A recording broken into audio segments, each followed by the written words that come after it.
आंचल पसारी मैया बरतों से मांगिले।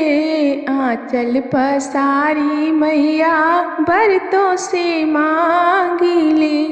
शुभ शुभ लगन धराए भवानी के डेरा कहाँ है। आंचल पसारी मैया बरतों से मांगिले। आंचल पसारी मैया बरतों से मांगिले। शुभ शुभ लगन धराए भवानी के डेरा कहाँ है। अक्षत चंदन कपूर की बाती। अक्षत चंदन कपूर की बाती। आरती ली उतारी भवानी के डेरा कहाँ है। आरती ली उतारी भवानी के डेरा कहाँ है। आंचल पसारी मैया बरतों से मांगिले। आंचल पसारी मैया बरतों से मांगिले। शुभ शुभ लगन धराए भवानी के डेरा कहाँ है। शुभ शुभ लगन धराए भवानी के डेरा कहाँ है। लाल लाल चुनरी मैया के पहिरन। लाल लाल चुनरी मैया के पहिरन। गोटा लागल किनारी भवानी के डेरा कहाँ है। गोटा लागल किनारी भवानी के डेरा कहाँ है।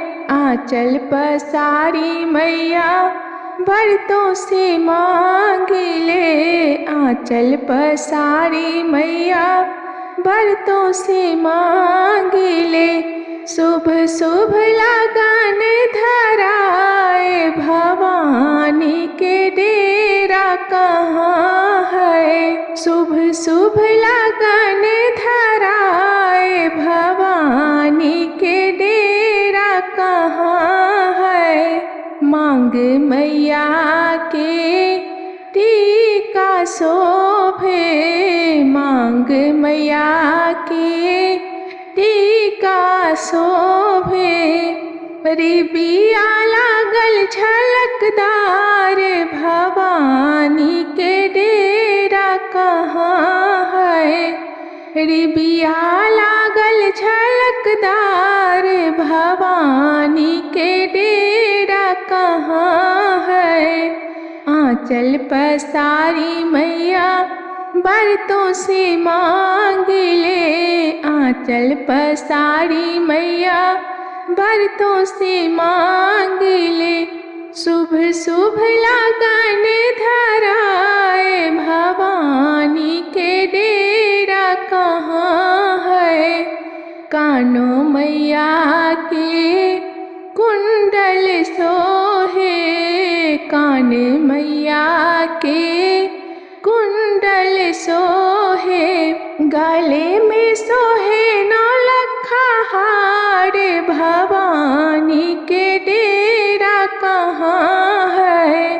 गले शोभे नौलखा हार भवानी के डेरा कहाँ है। आंचल पसारी मैया बरतों से मांगिले। आंचल पसारी मैया बरतों से मांगिले। शुभ शुभ लगन धराए भवानी के डेरा कहाँ है। शुभ शुभ लगन